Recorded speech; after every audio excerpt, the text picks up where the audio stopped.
जय राधा माधव कुंज बिहारी।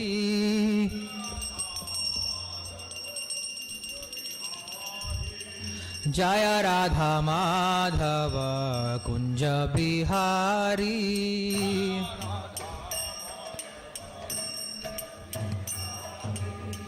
गोपी जन वल्लभ गिरिवरधारी।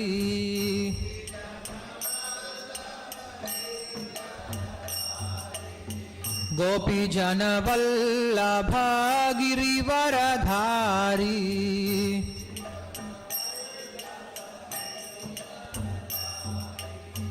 यशोदनंदन व्रज जन रंजन।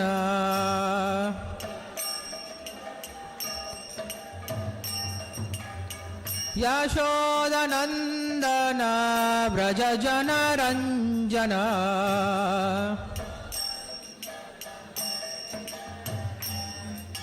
यमुना तीरा वनचारी।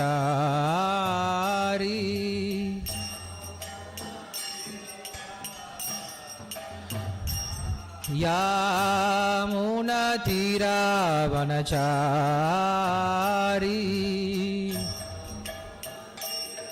वनचारी।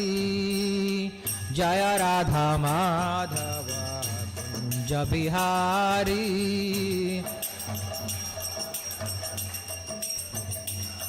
गोपी जन वल्लभ गिरिवरधारी।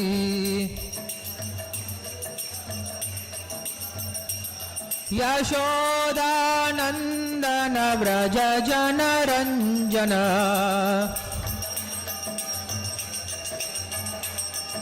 यमुना तीरा वनचारी।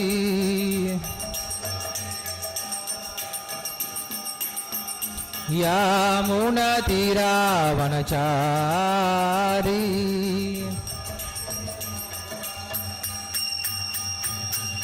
जय राधा माधव कुंज बिहारी।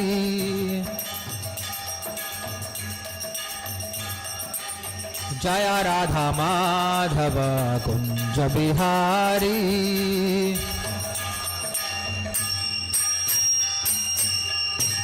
ग्रंथराज श्रीमद् भागवतम की जय। शिल प्रभुपाद की जय। सर्वशास्त्रावधि पीयूषा सर्ववेदैक सत्फला सर्वसिद्धांतरत्नाढ्य सर्वलोकैक दृक्पदा सर्वभागवत प्राण श्रीमद्भागवत प्रभो कलिध्वंतोदिदादित्य श्रीकृष्ण परिवर्तिता परमानंद पाठाय प्रेमवर्षक्षरायते सर्वदा सर्वसेव्याय श्रीकृष्णाय नमोस्तुते। मदेकबन्धो मत्संगिन् मद्गुरो मन्महादन मन्निस्तारक मद्भाग्य मदानंद नमोस्तुते। असाधुस्साधु दादायिन्नति नीचोतचाकर आनमुञ्चकदा शृण्मां प्रेम्णा हृत्कण्ठयो स्फुराः। ओम नमो भगवते वासुदेवाय। ओम नमो भगवते वासुदेवाय। ओम नमो भगवते वासुदेवाय। जन्मादिस्य तोन्वयादितसद्देशविज्ञस्वराट् तेने ब्रह्महृदाय आदिकवये मुह्यन्ति यत्सूरयः तेजो वारिमृतामिता विनिमयो यत्र त्रिसर्गो मृषा धाम्ना स्वेन सदा निरस्तगुहं सत्यं परं धीमहि धर्मप्रोजितगैतवोऽत्र परमो निर्मत्सराणां सतां वेद्यं वास्तवमत्र वस्तुशिवदं तापत्रयोन्मूलनं श्रीमद्भागवते महामुनिकृते किं वा परैरीश्वरः साध्यो हृद्य अवरुद्ध्य अत्र कृतभिः शुश्रूषविस्तच्छनात् निगमकल्पतरोर्गलितं फलं सुखमुखातमृत्रसंयुतं पिबद भागवतं रसमालयं मुहुरहो रसिकाः भुवि भावुकाः। नमो विष्णुपादाय कृष्णप्रेष्ठाय भूतले श्रीमते भक्तिविकासस्वामिति नामिने। नमो विष्णुपादाय कृष्णप्रेष्ठाय भूतले श्रीमते भक्तिवेदान्तस्वामिति नामिने। नमस्ते सारस्वतीदेवे गौरवाणी प्रचारिणे निर्विशेषशून्यवादी पाश्चातदेशतारिणे। जय श्री कृष्ण चैतन्य प्रभु नित्यानंद श्री अद्वैत गदाधर श्रीवासादि गौरभक्तवृंद। हरे कृष्ण कृष्ण कृष्ण हरे हरे हरे राम राम राम हरे हरे। योऽन्तः प्रविश्य वाचमां प्रसुप्तां सञ्जीव्यत्त किल शक्तिधरस्वदाम्ना अन्यां सचरणश्रवणत्वगादीन् प्राणान् नमो भगवते पुरुषाय तुभ्यं पान्त्वस्मान् पुरुहूतवैरिबलवन्मातङ्गमाद्यद्घटा कुम्भोच्चात्रिविपाटनादिकपटुप्रत्येकवज्रायिताः श्रीमत्कण्ठीरवास्य प्रदसुनकरा धारिदारातिदूरप्रध्वस्तत्वान्तशान्तप्रवितमनसा भाविता भूरिभागैः. ஹரே கிருஷ்ணா, எல்லாருக்கும் நமஸ்காரம். ஸோ இன்று ஸ்ரீ நரசிம்ம சதுர்தசி, பகவான் நரசிம்மருடைய அவதார திருநாள். ஸோ பகவான் ஒவ்வொரு யுகம் தோறும் நான் வரேன் அப்படின்னு சொல்லி சொல்கிறார். அதே போல் சாதுக்களை காப்பதற்காகவும் வரேன் அப்படின்னு சொல்லி சொல்கிறார். சாதுக்களை காப்பதற்காக வரேன் அப்படின்னு சொல்லி சொல்கிறார். தர்மத்தை ஸ்தாபனம் பண்ணுறதுக்காக வரேன்னு சொல்லி சொல்கிறார். அசுரர்களை அழிப்பதற்காக வரேன்னு சொல்லி சொல்கிறார். இது மூணுமே ஒரே ஒரு விஷயம்தான். இது மூணையும் ஒட்டுமொத்தமாக பார்த்தோம் அப்படின்னா தர்ம சம்ரக்ஷணம் அப்படிங்கிறத மொத்தமாகவே இருக்குது.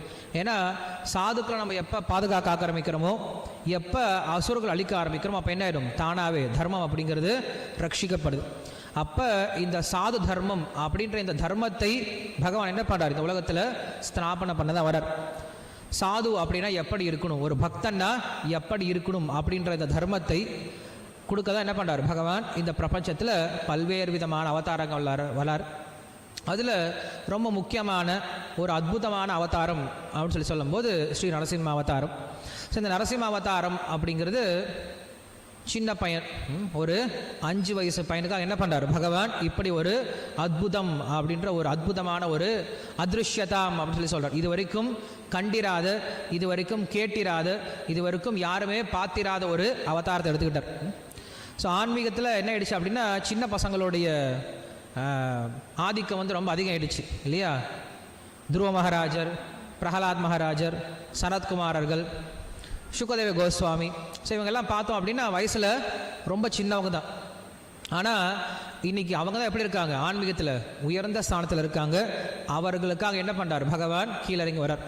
ஸோ அப்படி அந்த பிரகலாதர் அப்படின்ற அந்த ஒரு பக்தருக்காக பகவான் கீழறங்கி வரார். அந்த பிரகலாதனுடைய சரித்திரம் எப்படிப்பட்டது, அந்த பிரகலாதனுடைய குணம் எப்படிப்பட்டது அப்படிங்கிறத நாம் தெரிஞ்சுக்க வேண்டிய மிக முக்கியமான விஷயம். இல்லைன்னா நரசிம்ம அவதாரம் அப்படிங்கிறது எங்கேயோ ஒரு யுகத்தில், அதுவும் இங்கே கிடையாது, சத்தியலோகத்தில் நடந்த விஷயம், இந்த லோகத்தில் நடக்கலை. ஸோ அப்போ எங்கேயோ நடந்த ஒரு கதையை, எப்பயோ நடந்த கதையை நம்ம ஏன் உட்காந்து படிச்சுட்டு இருக்கணும் அப்படின்னா, அந்த சரித்திரத்திலேருந்து நாம் என்ன புரிஞ்சுக்கணும் அப்படின்னா, ஒரு பக்தன்னா எப்படி இருக்கணும் அப்படின்ற விஷயத்தை புரிஞ்சுக்கணும். இந்த 7வது ஸ்கந்தம் பாகவத்தை ஆரம்பிக்கும் போது பாகவத்தினுடைய 10 முக்கியமான தலைப்புகள் இருக்குது இல்லையா. சர்க்க விசர்க்க அப்படின்ட்டு 10 முக்கியமான தலைப்புகள் சொல்லும்போது 7வது ஸ்கந்தத்துக்கு ஊதி அப்படின்னு ஒரு தலைப்பை சொல்கிறார். ஊதி அப்படின்னா நம்முடைய இதயத்தில் பக்தியை ஊட்டக்கூடிய விஷயம் அப்படின்னு அர்த்தம். ஸோ பாகவத்தில் 10 முக்கியமான விஷயங்கள் பேசப்பட்டிருக்கு. அந்த 10 விஷயங்கள் ஒரு விஷயம் என்ன அப்படின்னா, நம்முடைய இதயத்தில் என்ன பண்ணும், பக்தி அப்படின்ற ஊற்று எடுக்கணுமா. நம்ம இதயம் எப்படி இருக்குது, இப்போ வெறும் வறண்டு போன ஒரு பாலைவனம் போல் இருக்குது. ஸோ அப்படிப்பட்ட அந்த பாலைவனத்தில் என்ன ஆகும், தண்ணி அப்படிங்கிறது ஊற்று என்ன ஆகும், வெளியில் வரணுமா. ஸோ எப்படி வெளில வரும், பகவானுடைய பக்தி அப்படிங்கிறது எப்படி வெளில வரும் அப்படின்னு சொல்லி கேட்கும்போது 2 விதம் சொல்கிறார். கிருஷ்ணர் பகவத்கீதையிலேயே 2 விதமான மக்கள் இருக்காங்க அப்படின்னு சொல்லி சொல்கிறார். லோகேஸ்மின் திவிதா நிஷ்டா புரா புரோக்தா மயானக ஞான யோகேன சாங்கியானாம் கர்மயோகேன யோகினாம் அப்படி 2 விதமாக சொல்கிறார். இந்த உலகத்தில் 2 விதமான மக்கள் இருக்காங்க அர்ஜுனா. ஒருத்தர் நேரடியாக என்னுடைய பக்தி சேவையில் ஈடுபடக்கூடியவர்கள், என் மேலே பக்தியை வளர்த்துக்கிட்டு என்னை அடையக்கூடியவர்கள். 2வது கர்மயோகேன யோகினாம், கர்மயோகத்தை கடைபிடித்து படிப்படியாக என்னை அடைபவர்கள் அப்படின்னு 2 விதமாக சொல்கிறார். ஸோ அப்போ இந்த 7வது ஸ்கந்தம் பார்த்தோம் அப்படின்னா, 7வது ஸ்கந்தம் அப்படிங்கிறது அதனுடைய முக்கியமான சப்ஜெக்ட் மேட்டர் அப்படின்னு கேட்டிங்க அப்படின்னா ஊதி அப்படிங்கிறது ஞாபகம் வச்சுக்கோங்க. ஊதி அப்படிங்கிறதா 7வது ஸ்கந்தத்தில் சொல்லப்பட விஷயம். ஊதி அப்படின்னா என்னது, ஊற்று, பக்தியினுடைய ஊற்று உள்ள எப்படி உற்பத்தி ஆகுது அப்படின்னு சொல்லக்கூடியது. ஸோ பக்தி எப்படி உற்பத்தி ஆகுமா, 2 விதமாக சொல்கிறார். ஒன்று நேரடியாக பகவானுடைய பக்தர்களுடைய கருணையினால பக்தி அப்படிங்கிறது தோன்றக்கூடிய விதம் ஒன்று. 2வது விதம் அப்படிங்கிறது நம்முடைய கர்மயோகத்தை கடைபிடிப்பதனால் வரக்கூடிய பக்தி அப்படிங்கிறது ஒன்று. 2 விதமாக சொல்லப்படுது. ஸோ நீங்கள் 7வது ஸ்கந்தம் பார்த்தீங்க அப்படின்னா 2ஆக பிரிக்கலாம். 7வது ஸ்கந்தத்தை ஒன்று பிரகலாத சரித்திரம், ரெண்டாவது வர்ணாசிரம தர்மம். ரெண்டாக பிரிச்சுட்டாங்க. ஸோ முதல்ல பிரகலாத சரித்திரத்தினால ஒருவனுக்கு பக்தி அப்படிங்கிறது எப்படி இயற்கையாக ஒரு பக்தனுடைய சங்கத்தினால தோன்றுது அப்படிங்கிற விஷயத்தையும், இரண்டாம் பாகத்தினால அப்படி இயற்கையாக ஒருத்தனுக்கு பக்தி தோன்றல அப்படின்னா அவன் என்ன பண்ணும், வர்ணாசிரம தர்மத்தை கடைபிடிப்பதனால் என்ன பண்ணுறான், அவன் பக்தியை வளர்த்துக்க முடியும் அப்படின்ட்டு இரண்டாம் பட்சமாக சொல்கிறார். இதுதான் கிருஷ்ணர் சொல்றார். லோகேஸ்மின் விவிதா அனிஷ்டா புரா புரோக்தா மயானக ஞான யோகேன சாங்கியானாம் கர்மயோகேன யோகினாம் அப்படின்னு சொல்றார். இதுதான் யமுனாச்சாரியன் சொல்றாரு. ஸ்வதர்ம ஞான வைராக்கிய சாத்திய பக்தியவ கோச்சரஹ நாராயண பரபிரம்ம கீதா சாஸ்திரே சமீரிதா. பகவான், அந்த பகவானை எப்படி அடைய முடியும், பக்தியேவ கோச்சரஹ, பக்தியினால் மட்டும்தான் அடைய முடியும். அந்த பக்தியை எப்படி பெறுவது, இரண்டு வகை சொல்றார். ரெண்டு வகையாக பக்தி அடையலாம். என்றது ஒன்று ஸ்வதர்ம ஞான வைராக்கிய, தன்னுடைய சுதர்மத்தை செய்வதால் அதிலிருந்து ஞானத்தை பெற்று அந்த ஞானத்தினால் வைராக்கியம் ஏற்பட்டு அதன் மூலியமாக பக்தி அடைகிறான். இது ஒரு வழி, வர்ணாசிரம தர்மத்தை பின்பற்றக்கூடியது. இரண்டாவது சாத்திய பக்தியேவ கோச்சரக, இரண்டாவது வழி என்ன, அது நேரடியான வழிமுறை. அது என்னது, நேரடியாக பக்தி தொண்டில் ஈடுபட்டு பகவானை அடைவது. ஸோ இப்படி இரண்டு விதமாக சொல்லப்படுது. யார் ஒருத்தர் நேரடியாக பகவானுடைய பக்தி தொண்டில் முழுமையாக ஈடுபட முடியுமோ அவங்க என்ன பண்ணுறாங்க, முழுமையாக ஈடுபடுறாங்க. இல்லை எனக்கு இன்னும் இந்த உலகத்தில் பற்று இருக்குது, எனக்கு இந்த உலகத்தில் இன்னும் கடமைகள் இருக்குது, நான் செய்ய வேண்டிய காரியங்கள் நிறையா இருக்குது அப்படின்ற அறியாமையில் இருக்கும் என்ன பண்ணுறாங்க, ஸ்வதர்மத்தில் ஈடுபட ஆரம்பிக்கிறாங்க, வர்ணாசிரம தர்மத்தில் ஈடுபட ஆரம்பிக்கிறாங்க. அந்த வர்ணாசிரம தர்மத்தில் ஈடுபடுவதன் மூலமாக கொஞ்சம் கொஞ்சமாக என்ன பண்ணுறாங்க, ஞானத்தை வளர்த்து கொண்டு அதன் மூலியமாக வைராக்கியத்தை வளர்த்து கொண்டு பகவான் அடைகிறாங்க. ஸோ அப்படி பக்தி இரண்டு விதமாக இருக்குது அப்படின்னு சொல்லும் போது அதில் முதல் விதம் என்னது, நேரடியாக பக்தியில் ஈடுபடுறது, பகவானுடைய பக்தர்களுடைய சங்கத்தினால பக்தி ஏற்படக்கூடியது. அந்த விஷயத்தை சொல்ல வந்தது தான் பிரகலாத சரித்திரம். நமக்கு ரெண்டுமே காட்டுறாங்க. பிரகலாதனை பார்த்தோம் அப்படின்னா அவர் முழுக்க முழுக்க பற்றின்மையில் இருந்தார். பற்றின்மை அப்படின்னு சொல்றதை காட்டிலும் ஜடபரதர் எப்படி இருந்தாரோ அப்படி இருந்தார்.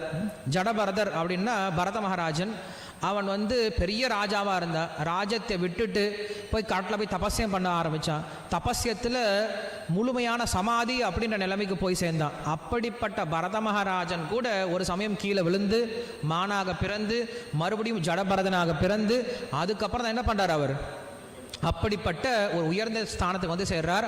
அந்த ஜடபரதனை கூட்டிகிட்டு போயிட்டு வெட்ட போகிறாங்க. வெட்ட போகிற சமயத்தில் என்ன பண்ணுறார், அவர் தன்னை தடுக்கவே இல்லை. ஏன்னா அவருடைய உடம்பை தான் வெட்ட போகிறாங்க, என்ன வெட்ட முடியாது அப்படின்ற அந்த உயர்ந்த ஒரு அந்த நிலைக்கு சேர்றார். ஸோ அப்படிப்பட்ட அந்த ஜடபரத அடைந்த அந்த ஞானத்தை, அந்த பற்றின்மையை பிரகலாத மகாராஜர் வெறும் 5 வயதில் அடைஞ்சிட்டார். ஜடபரதருக்கு 3 ஜென்மம் எடுத்தது அப்படிப்பட்ட பற்றின்மை பெறத்துக்கு. ஆனால் என்ன பண்ணுறார் பிரகலாதர், இங்கே 5 வயசு பையன்தான், 5 வயசுலேயே அவனுக்கு இந்த குணம் அப்படிங்கிறது ஏற்படுது. காரணம் என்ன அப்படின்னா இங்கே அவர் எந்த விதமான யோகத்தையும் பயிற்சி பண்ணவே இல்லை, இங்கே எந்த விதமான தபஸ்யம் பண்ணவே இல்லை, எந்த பற்றின்மையும் விட்டுட்டு போகல, எந்த துறவரத்தையும் எடுத்துக்கல. அவர் பண்ண விஷயம்லாம் ஒன்று தான், என்னது பகவத் ஸ்மரணை மட்டும்தான் இருந்தார். நாரதருடைய கருணையினால பகவானுடைய ஸ்மரணையிலே இருந்ததுனால ஜடபரதர் எந்த ஒரு பற்றின்மை அடைஞ்சாரோ அதே பற்றின்மையை என்ன பண்ணார், பிரகலாதரும் அடைய முடிஞ்சது. காரணம் என்னது, நேரடியாக பக்தி தொண்டில் ஈடுபட்டதுனால. அதனால் இந்த பிரகலாத மகாராஜோட சரித்திரத்தை காட்டுறதுனால என்ன காட்டுறாங்க அப்படின்னா பக்தி தொண்டு அப்படிங்கிறது எவ்வளவு சக்தி வாய்ந்தது, பக்தி தொண்டு அப்படிங்கிறது மற்ற எல்லா விதமான வழிமுறைகளையும் தாண்டி நம்மளுக்கு பலனை கொடுக்கக்கூடியது அப்படின்ற விஷயத்தை காட்டுறதுக்கு நம்மளுக்கு இந்த பிரகலாத சரித்திரம் சொல்லப்படுது. பிரகலாத சரித்திரத்தை ஆரம்பிக்கும் பொழுது எப்படி ஆரம்பிக்கிறார் அப்படின்னா ஹிரண்யகசிபை வர்ணிக்கிறதுனால ஆரம்பிக்கிறார். பிரகலாதன் அப்படின்னு என்ன அர்த்தம், பிரகிருஷ்ட ரூபேன அஹ்லாதஹ பிரஹ்லாதஹ அப்படின்னு சொல்கிறோம். ஹலாதனி, ஹ்லாத அப்படின்னா சந்தோஷம், ஆனந்தம். பிரகலாதன் எப்படி பண்ணாதான் இருக்கணும், பிரகிருஷ்ட ரூபேன அப்படின்னா முழுமையாக கொஞ்சம் கூட அவனுக்கு என்ன கிடையாது, துன்பம் அப்படிங்கிறது கிடையாது, கவலைன்றது கிடையாது, எப்பயுமே சந்தோஷமாக இருப்பாராம். அப்படிப்பட்டவன் தான் பிரகலாதன். இதே ஆப்போசிட் யாரு, ஹிரண்யகசிபு. ஹிரண்யகசிபுனா என்ன, ஹிரண்ய அப்படின்னா தங்கம், கஷிபு அப்படின்னா மென்மையான மெத்தை, படுக்கக்கூடிய மெத்தை. அப்படின்னா பொண்ணு பெண் 2 விஷயம், இந்த 2 விஷயம் முழுமையாக நிறைஞ்சவன் தான் யார், ஹிரண்யகசிபு. ஸோ ஹிரண்யகசிபுக்கு இந்த உலகத்தில் செல்வம்னு சொல்லக்கூடிய எல்லாமே இருந்துச்சு. அவன்கிட்ட இல்லாத செல்வம் கிடையாது, இல்லாத அனுபவம் கிடையாது. எல்லாம் இருந்தும் அந்த ஹிரண்யகசிபு எப்படி இருந்தான் அப்படின்ற விஷயத்தை சொல்றாரு. சயித்தம் நிர்ஜித ககுபு ஏகராத விஷயான் பிரியான் யதோபோஜசம் புஞ்சனோ நத்ருப்தத் அஜிதேந்திரியா அப்படின்னு சொல்லி சொல்கிறார். நத்ருப்தா அஜிதேந்திரியா அப்படின்னு சொல்லி சொல்கிறார். அந்த ஹிரண்யகசிபுக்கு எல்லாம் இருந்தும் என்ன கிடையாதா, மனசில் ஒரு முழுமை கிடையாது, திருப்தி கிடையாதா. ஏன் திருப்தி கிடையாது? அஜிதேந்திரியா அப்படின்னு சொல்லி சொல்கிறார். அவனுக்கு என்ன கிடையாது? புலனடக்கம் அப்படிங்கிறது கிடையாது. புலனடக்கம் இல்லை அப்படின்னா எவ்வளவு இருந்தாலும் என்ன ஆகாது? பத்தாது. ஒருத்தனுடைய புலன் மட்டும் அடங்கி இருந்துச்சு அப்படின்னா அவங்ககிட்ட எவ்வளோ இருந்தாலும் எப்படி இருப்பான்? சந்தோஷமாக இருப்பான். ஸோ இப்படி பிரகலாதனை பற்றியும் சொல்லும் போது ஹிரண்யகசிபு பார்த்து சொல்கிறாங்க, இவங்கிட்ட ஒன்றுமே இல்லை, சந்தோஷமாக இருந்தான். அவங்ககிட்ட எல்லாமே இருந்துச்சு, சந்தோஷம் கிடையாது. காரணம் என்ன? அவனுக்கு புலன் கட்டுப்பாடு அப்படிங்கிறது கிடையாது. இவனுக்கு பகவான்ற ஒரு பெரிய செல்வம் இருந்தது, வைத்தமா நிதி அப்படின்னு சொல்லக்கூடிய அந்த என்றைக்குமே குறையாத அல்ல குறையாத நிதி அப்படிங்கிறது பிரகலாதன் கிட்ட இருந்துச்சு. அதனால் எப்படி இருந்தா? என்றைக்குமே சந்தோஷமாக இருந்தா அப்படின்னு சொல்லி சொல்கிறேன். ஸோ இந்த சரித்திரத்தை சொல்லும் போது என்ன ஆகுது? தேவர்கள்லாம் முதல்ல போயிட்டு பகவான் கிட்ட பிரார்த்தனை பண்ணுறாங்க, பகவானே இந்த ஹிரண்யகசிபனுடைய அட்டகாசம் தாங்கலை, எப்படியாவது என்ன பண்ணுங்க, இந்த ஹிரண்யகசிபு கொஞ்சம் சமஹாரம் பண்ணிடுங்க அப்படின்னு சொல்லிட்டு பிரார்த்தனை பண்ணுறாங்க. ஸோ பகவான் அங்கே தோன்றுறார், பகவான் அந்த பிரத்யக்ஷம் ஆகிறாரு. மா பீஷ்ட விபூத ஸ்ரேஷ்ட சர்வேஷாம் பத்ரமஸ்துவஹ மத்தர்ஷனம் ஹி பூதானாம் சர்வஸ்ரேயோபதத்தயே ஞாதம் ஏதஸ்ய துர்மாத்மியம் தைத்யோபதஸ்யத்யத் தஸ்ய சாந்திம் கரிஷ்யாமி காலம் தாவத் பிரதீக்ஷத அப்படின்னு சொல்லி சொல்கிறார். பகவான் என்ன சொல்கிறார்? தேவர்கள்லாம் கேட்குறாங்க, இவங்களை ஹிரண்யகசிபு எப்படியா சம்ஹாரம் பண்ணிடுங்க அப்படின்னு சொல்லி கேட்குறாங்க. சொல்லும் போது பயப்படாதீங்க, மா பீஷத, பயப்படாதீங்க அப்படின்னு சொல்லி சொல்கிறார். பகவானுடைய ஒரு வார்த்தை போதாதா? ஒருத்தர் பெரிய நபர்கிட்ட போய் கேட்குறோம், ரொம்ப கவலையாக இருக்குது சார், ஒன்றும் முடியல, ரொம்ப கஷ்டமாக இருக்குது. அவர் சொல்லார், பயப்படாதப்பா, நான் பார்த்துக்கிறேன். அப்புறம் மறுபடியும் அங்கேயே நின்றுட்டுருக்கிறது. நான் தான் பயப்படாத சொல்லிட்டேன், ஏன் மறுபடியும் இங்கே நின்றுட்டுருக்கேன்? நம்பிக்கை இல்லையா? சரி, நான் என்ன பண்ணுறேன், கண்டிப்பாக அவனுக்குன்னு ஒரு காலம் வரும், அந்த காலம் வந்தால் கண்டிப்பாக அவனை என்ன பண்ணிடுவேன்? அழிச்சிருவேன். காலம் வந்தால் அழிச்சிருவீங்களா? காலம் வந்தால் அழிச்சிருவேங்கன்றதுக்காக நான் இவ்வளோ தூரம் வரணுமா என்ன? இதுக்கு நான் பக்கத்து வீட்டு ஜோசியக்காரங்கிட்ட போய் கேட்டாவே சொல்லிடுவான், என் எதிரி அப்போ அழிஞ்சு போயிடுவான்ட்டு. காலம் வரும், அவன் அழிஞ்சு போயிடுவான்னு சொல்கிறதுக்கு நீங்கள் எங்களுக்கு நம்பிக்கை இல்லை. அப்புறம் பகவான் சொல்கிறாரு, மத் தர்ஷனம் ஹி பூதானாம் சர்வஸ்ரேயோபதத்தயே. என்னோட தரிசனம் கிடைச்சது இல்லையா? என்னுடைய தரிசனம் கிடைச்சாவே போதும், உனக்கு எல்லா ஸ்ரேயஸ், உனக்கு எல்லா நல்லதும் கிடைக்கும் போன்னு சொல்கிறார். நின்றுட்டே இருக்காங்க, நம்பிக்கை வரலையா? ஏன்னா அதான் தேவர்களுக்கு முழுமையாக நம்பிக்கை வரவே வராது. பகவானே சொல்கிறார் பயப்படாதன்னு சொல்கிறார், நான் பார்த்துக்கிறேன்னு சொல்கிறாரு, என்னோட தரிசனம் கிடைச்சிச்சின்னு சொல்கிறாரு, காலம் வருடா பார்த்துக்கலான்னு சொல்கிறாரு. நம்பவே இல்லை. அதுக்கப்புறம் மறுபடியும் சொல்றாரு, ஏதா தேவேஷு வேதேஷு கோஷு விப்ரேஷு சாதுஷு தர்மே மயித வித்வேஷு சவா ஆஸ்து வினஷ்யதி. அவன் எப்போ தேவர்களை தொடுறானோ, எப்போ வேதங்களை தொடுறானோ, எப்போ பிராமணர்களை தொடுறானோ, எப்போ பசுமாடை தொடுறானோ அழிஞ்சே போயிடுவான் அப்படின்னு சொல்கிறாரு. அப்பயும் தேவர்கள் நின்றுட்டே உட்காந்துருக்காங்க. ஏன் இப்போ என்ன ஆச்சு? அதான் பண்ணிகிட்டே இருக்கானே இல்லையா? ஒரு சதுர்யுகம் கிடையாது, 71 சதுர்யுகமா, 71 சதுர்யுகம். ஒரு சதுர்யுகம் அப்படின்னாவே சத்திய திரேதா துவாபர கலி, இது 4 கலந்து ஒரு சதுர்யுகம். இது போல 71 சதுர்யுகம் ஆட்சி பண்ணியிருக்கான ஹிரண்யகசிபு. பழைய நாராயணன் மறந்தே போயிட்டாங்க மக்கள். நாராயணன் ஒருத்தர் இருந்தார் அப்படின்னு மறந்தே போயிட்டாங்க. எல்லாரும் ஹிரண்யகசிபு நமகன்னு சொல்ல ஆரம்பிச்சிட்டாங்க. அப்படிப்பட்ட சூழ்நிலையில் தேவர்கள் கேட்குறாங்க, எப்போ நடக்கிறது? அவன் எல்லாத்தையும் துன்ப பண்ணி தான் இருக்கான், ஆனால் நல்லா தான் இருக்கான். நீங்கள் சொல்கிறீங்க அழிஞ்சு போயிடுவான்ட்டு. அழிஞ்சு போகிறவா தெரியல, அவன் என்ன இன்னும் சக்தி அதிகமாயிட்டா இருக்குது, அவன் போகிற மாதிரி தெரியல, எப்போ தான் அழிவான் சொல்லுங்க, நின்றுட்டே இருக்காங்க. அதுக்கப்புறம் தான் பகவான் சொல்கிறாரு, நிர்வைராய பிரசாந்தாய சசுதாய மகாத்மனே பிரஹ்லாதாய யதா த்ருஹ்யாத் தினேஷேபி வரோஜிதம். சொல்கிறாரு, எப்போ அவன் பிரஹ்லாதனை தொடுறானோ அப்போ என்ன பண்ணுவேன்? பிரம்மாவே தடுத்து நின்னாலும் சிவபெருமானே அவனுக்கு உதவி செஞ்சாலும் அவனை அழிச்சே தீருவேன் அப்படின்னு சொல்கிறான். நல்லா இருக்கே, இது நல்லா இருக்கே. அதாவது பிரகலாதனுக்கு ஏதாவது பண்ணால் மட்டும்தான் அழிப்பீங்க, அப்போ எங்களுக்கெல்லாம் நாங்கள்லாம் பக்தர்களே கிடையாதா சுவாமி அப்படின்னு கேட்குறாங்க தேவர்கள்லாம்.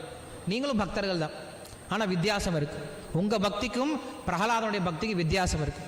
என்ன வித்தியாசம் இருக்குது அப்படின்னா, பிரகலாதன் எப்படிப்பட்டவன்? நிர்வைராய.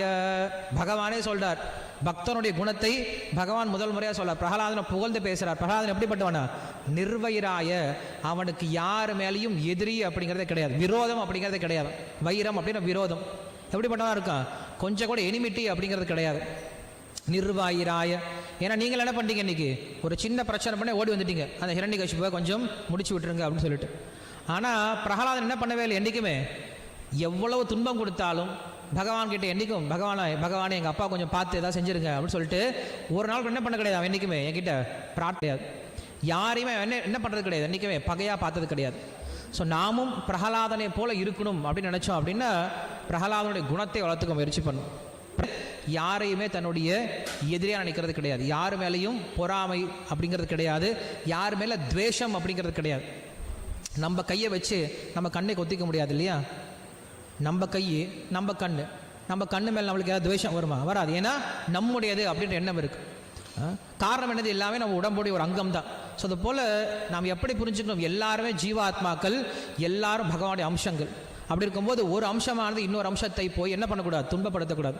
நம்ம கையை வச்சு நம்ம கண்ணை குத்திக்கிற மாதிரி நாம் யார் மேலேயாவது பகைமை காட்டணும் அப்படின்னா. ஸோ அப்போ நீங்கள் சொல்கிறாரு நிர்வைராய பிரசாந்தாய அப்படின்னு சொல்கிறார். என்றைக்கு அப்படி இருப்பார் அவர், பிரசாந்தமாக இருப்பார், சாந்தமாக இருப்பார். எல்லோரும் ஓடிட்டு இருக்கோம் இல்லையா, எங்கே சாந்தி கிடைக்கும், எங்கே அமைதி கிடைக்கும், எங்கே எல்லாத்தையும் வாங்கிடலாம், இன்றைக்கி எல்லாம் விலைக்கு வாங்கிடலாம். அமைதியை எந்த கடையில் போய் வாங்கிட்டு வருது, ஏதாவது சூப்பர் மார்க்கெட்டில் வைக்கிறாங்களா என்ன, ஒரு கிலோ அமைதி எங்கே விற்கிறாங்களா என்ன, கிடையாது. அந்த அமைதி தானாக உள்ளேருந்து வரணும். அந்த அமைதியை யாரும் கெடுக்கவே முடியாதான், அப்படி ஒரு அமைதியாக இருப்பார் பிரகலாதன். வெளியில் எவ்வளவு துன்பம் வந்தாலும் பிரகலாதன் மட்டும் எப்படி இருந்தார், அமைதியாக இருந்தார். ஸோ அப்படிப்பட்ட அமைதி நிறைஞ்சு அந்த பிரகலாதனை எப்போ ஒருத்தன் தொடுறானோ அப்போ என்ன பண்ணுறான், கண்டிப்பாக அந்த ஹிரண்யகசிபுவை நான் வதம் பண்ணிடுவேன் அப்படின்னு சொல்கிறார். இந்த விஷயத்தை கேட்ட உடனே தேவர்கள் ரொம்ப சந்தோஷப்பட்டாங்களாம். என்ன ஆயிடுச்சு, ஆல்மோஸ்ட் ஹிரண்யகசிபு செத்தான் அப்படின்னு சொல்லிட்டு ரொம்ப சந்தோஷமாக போயிட்டாங்களாம். போன பின்னாடி அதற்கப்புறம் இங்கே நாரதர் தான் இந்த விஷயத்தில் பேசிகிட்டு இருக்கார். நாரதர் வந்து யுதிஷ்டிரருக்கு இந்த பிரகலாதனுடைய சரித்திரத்தை பேசிகிட்டு இருக்கார். பேசிகிட்டு இருக்கும்போது நாரதர் என்ன பண்ணுறாரு, பிரகலாதனுடைய குணங்களை பற்றி பேசுகிறார். பிரகலாதனுடைய குணங்களா ஒரு 27 குணங்களை பற்றி பேசுகிறார். ரொம்ப அற்புதமான குணங்கள். யார் பேசுறது, நாரதர். நாரதர் யார், பிரகலாதனுக்கு குரு இல்லையா. ஸோ குரு என்ன பண்ணுறாரு, தன்னுடைய சிஷ்யனுடைய பெருமையே பேசுகிறார். தன்னுடைய சிஷ்யன் எப்படி பக்தியில் முன்னேறி இருக்கா அப்படின்ற விஷயத்தை பேசுகிறார். இதுதான் ஒரு பக்தனுக்கு இருக்கக்கூடிய சந்தோஷம். பக்தனுக்கு என்ன சந்தோஷம் அப்படின்னா, தான் யாருக்கெல்லாம் சொல்லி கொடுக்குறோமோ அவங்கெல்லாம் எப்போ பக்தியில் முன்னேறுறாங்களோ அவங்களுடைய பக்தியை புகழ்ந்து பேசுகிறது தான் ஒரு பக்தனுக்கே சந்தோஷம். ஸோ அப்படி என்ன பண்ணார் நாரத பகவான் இங்கே பிரகலாதனுடைய குணங்களை பற்றி பேசுகிறாரு. பிரம்மண்ய சீல சம்பன்ன சத்யசந்தோ ஜிதேந்திரிய ஆத்மவத் சர்வபூதானாம் ஏகப்பிரிய சுஹுத்தம தாசவத் சன்னதாங்கிரிஹி பித்ருவத் தீனவத்சலஹ பிராத்ருவத் சதுருஷோ ஸ்னிக்தோ குருஷு ஈஸ்வர பாவனஹ வித்யார்த்த ரூப ஜன்மாத்யோ மானஸ்தம்ப விவர்ஜிதஹ. அவருடைய குணங்களா ஒன்றை பேசிட்டு போறார். என்னது, முதல் குணம் பிரம்மண்யா அப்படின்னு சொல்றார். யதா தேவே ததா குரு தஸ்யை பிரதிதாக்கியர்த்தே பிரகாசந்தே மகாத்மனஹான்னு உபனிஷத் சொல்லு. யார் ஒருத்தன் குருவை பகவானுக்கு சமமாக வச்சு பகவானுக்கு சமமாக பூஜை பண்ண ஆரம்பிக்கிறானோ, பகவானை போலவே பூஜை பண்ண ஆரம்பிக்கிறானோ அவனுக்கு வேத ஞானம் அப்படிங்கிறது உள்ள பிரகாசந்தே மகாத்மனஹா, அவனுக்கு பிரகாசிக்கும் அப்படின்னு சொல்றான். ஸோ அப்படி குரு ஈஸ்வர பாவனஹா அப்படின்னு சொல்ல வித்யார்த்த ரூப ஜென்ம அப்படின்னு சொல்கிறார். அவனுக்கு நல்ல ஞானம் இருந்தது, அதே போல் நல்ல செல்வமுடைய குடும்பத்தில் தான் பிறந்திருக்கான், நல்ல ரூபம் உடையவனாக இருக்கான், ரொம்ப அழகான ரூபத்தோடு உடையவனாக இருக்கான், அதே போல் நல்ல குடும்பத்தில் பிறந்தான். இப்படி எல்லா விதமான உயர்ந்த செல்வம் இருந்தாலும் அவன் எப்படி இருந்தான், மானஸ்தம்ப விவர்ஜிதா அப்படின்னு சொல்கிறார். கொஞ்சம் கூட அவனுக்கு அகங்காரம் அப்படிங்கிறது கிடையாது, மமக்காரம் அப்படிங்கிறது கிடையாது. ஒரு சிலருக்கு நல்ல குணங்கள் இருக்கலாம், ஏன்னா அவங்ககிட்ட ஒன்றுமே இல்லாமல் இருக்கலாம். ஒன்றுமே இல்லாமல் அவன் எப்படி தான் இருப்பான், அடக்கமாக தான் இருந்தான், அவனு பணிவாக தான் இருந்தான் இருக்கும். கொஞ்சம் அவனுக்கு பேர் புகழ் செல்வம் அழகெல்லாம் வந்துருச்சு என்ன ஆயிடுவான், கொஞ்சம் நிமிர்ந்துடுவான் இல்லையா. அது வரைக்கும் ரொம்ப ரொம்ப குறுகியே இருந்துட்டு இருப்பான், சார் சார் சார் சார் அப்படின்ட்டு. கொஞ்சம் அவனுக்கு ஏதாவது பூஸ்ட் வந்துருச்சு என்ன பண்ணுவான், நிமிர்ந்து உட்காந்துருவான், இப்போ நான் தான் உட்காந்துப்பான் இல்லையா. அதுபோல் பிரகலாதனுக்கு எல்லா விதமான நல்ல குணங்களும் இருந்துச்சு. எல்லா நல்ல குணங்களும் இருந்தாலும் எப்படி இருந்தாவன், என்னைக்கும் மானஸ்தம்ப விவர்ஜிதகான்னு சொல்கிறார். என்றைக்குமே கொஞ்சம் கூட அவனுக்கு அகங்காரம் அப்படின்ற அந்த குணமே இல்லாமல் இருந்துச்சு அப்படின்னு சொல்கிறார். அதுக்கப்புறம் நான் வித்விக்னஹா சித்த வியவசினேஷு அப்படின்னு சொல்கிறார். மனசில் வரக்கூடிய எப்படிப்பட்ட துன்பம் வந்தாலும் அந்த துன்பத்தில் கொஞ்சம் கூட கலங்காமல் இருந்தாலும். எப்படி கலங்காமல் இருந்தான் அப்படின்னா, ஒரு சமுத்திரத்தில் மூழ்கியவனை போல இருந்தான்னு சொல்கிறான். ஒருத்தர் என்ன பண்ணுறான், சமுத்திரத்தில் மூழ்கிட்டான். மூழ்கின பின்னாடி அவனுக்கு வெளி பிரபஞ்சம் எதுவுமே தெரியாது இல்லையா. வெளில எவ்வளோ விஷயம் நடந்துட்டு தான் இருக்கும். இப்போ தண்ணியிலே பாருங்களேன், தண்ணியில் ஒருத்தன் மூழ்கிட்டான்னு வச்சுக்கோங்களேன், அவன் கண்ணை திறந்து பார்ப்பான், வெளியில் நிறைய விஷயம் போயிட்டு இருக்கும், நிறைய விஷயம் சத்தம் வந்துட்டு தான் இருக்கும். ஆனால் அவனுக்கு என்ன வராது, அதில் பெருசாக பற்று வராது. ஏன்னா அவனுக்கு ஒன்றுமே தெரியாது, தண்ணிக்குள்ளே இருக்கும்போது அவனுக்கு வேறு ஒன்றுமே தெரியாது. அதுபோல் அவன் எப்படி இருக்கான் அப்படின்னா, பகவானுடைய குணம் அப்படின்ற இந்த சாகரத்தில் மூழ்கி இருக்கிறதுனால வெளி உலகமே தெரியாமல் எப்படி இருந்துட்டான், அவனுடைய மனசு அப்படிங்கிறது அமைதியாக இருந்துச்சு அப்படின்னு சொல்லி சொல்கிறார். சமுத்திரத்தை போல அமைதியாக இருந்துச்சு அப்படின்னு சொல்லி சொல்கிறார். நிஸ்பிருஹா ஸ்ருதேஷு திருஷ்டேஷு குணேஷு அப்படின்னு சொல்லி சொல்கிறார். இது ரொம்ப முக்கியமான குணம். என்னது? பார்க்குற விஷயம் எல்லாம் வேணும், கேட்குற விஷயம் எல்லாம் வேணும் நமக்கு, இல்லையா? அப்படி தான் நம்ம எல்லாம் வேணும் வேணும்னு நினச்சிட்டு இருக்கோம். சின்ன பசங்களை பாருங்களேன், எக்ஸிபிஷன் கூப்பிட்டு போனால் பார்க்குறதெல்லாம் கேட்கும். எனக்கு இது வேணும், இது வேணும், இது வேணும், இதுவும் வேணும், அதுவும் வேணும். வீட்டில் நிறைய பொம்மை இருக்கும், இருந்தாலும் என்ன பண்ணுவாங்க, இன்னும் பொம்மையை வாங்கிட்டே இருப்பாங்க. அந்த பொம்மையை வாங்கி வாங்கி உடச்சி போட்டே இருப்பாங்க. ஸோ பெரியவங்க என்ன பண்ணுறோம், நம்மளும் இதான் பண்ணிகிட்டு இருக்கோம். என்ன பண்ணுறோம், பார்க்குற விஷயம் எல்லாம் நான் இது வாங்கணும், இது வாங்கணும், இந்த ஃபோன் வாங்கணும், இந்த கார் வாங்கணும், இந்த வீடு வாங்கணும், இங்கே பிளாட் வாங்கணும், இந்த பிஸ்னஸ் பண்ணணும், இதை அடையணும், அதை அடையணும். என்ன பண்ணிகிட்டு இருக்கோம், இப்படி வாங்கி வாங்கி வாங்கி வாங்கி சேர்த்துட்டே இருக்கும், எதுக்குன்னே தெரியல. சின்ன குழந்தைங்க பொம்மை கார் வாங்குறாங்க, நம்ம டின் கார் வாங்குகிறோம். சின்ன குழந்தைங்க சின்ன சின்ன வீடு கட்டுறாங்க, நம்ம சின்ன சின்ன ஃப்ளாட் கட்டிக்கிறோம், இல்லையா? சின்ன குழந்தைங்க என்ன பண்ணுறாங்க, இது ஏன் ஏரியா அப்படின்னு சொல்லிக்கிறாங்க. நம்ம என்ன பண்ணுறோம், இது ஏன் நலன்னு பட்டா போட்டுக்கிறோம், இல்லையா? இதெல்லாம் என்னதான், சின்ன குழந்தைங்க விளையாட்டு போகிறது தான். பார்க்குற விஷயம் எல்லாம் வேணும், கேட்குறதெல்லாம் வேணும் நமக்கு, இல்லையா? அப்படி கிடையாதான் பிரகலாதன். நிறைய விஷயம் பார்க்குறான், நிறைய விஷயம் கேட்குறான், ஆனால் அவனுக்கு எதில் கிடையாதுல்ல, கொஞ்சம் கூட பற்றுதலே கிடையாது. ஏன் கிடையாது அப்படிங்கிறதுக்கு அடுத்த சொல்கிறாரு, அவஸ்துதிருக்கு அப்படின்னு சொல்கிறார். ஏன்னா இந்த உலகத்தை எல்லாத்தையும் எப்படி பார்க்குறான் அப்படின்னா, வெறும் களிமண்ணுக்கு சமமாக பார்க்குறான்.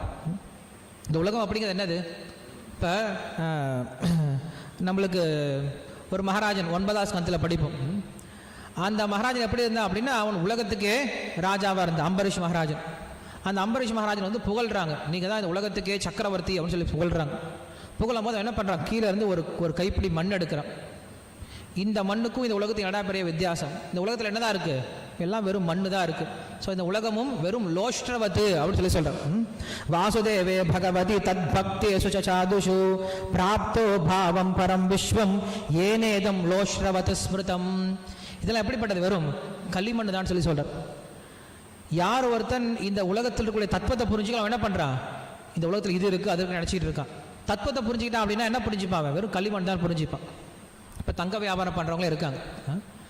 என்ன பண்ணுவாங்க, ஒரு அம்மா என்ன பண்ணுது, ஒரு கடைக்கு போகுது, எனக்கு வளையல் இருக்கான்னு சொல்லி கேட்குது. இங்கே வளையல் விற்க மாட்டாமா, இங்கே செயின் தான் விற்பாங்கன்னு சொல்கிறான். இன்னொருத்தன் வரா, எனக்கு இங்கே ஒட்டியானம் கிடைக்குமான்னு சொல்லி கேட்குறான். இங்கே ஒட்டியானம் கிடைக்காதமா, இங்கே வந்து மோதிரம் தான் விற்பாங்கன்னு சொல்கிறான்.